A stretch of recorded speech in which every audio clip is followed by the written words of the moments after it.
فستذكرون ما أقول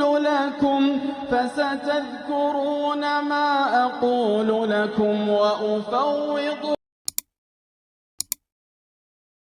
السلام علیکم ورحمۃ اللہ وبرکاتہ۔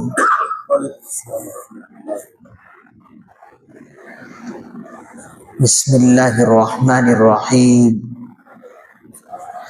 الحمد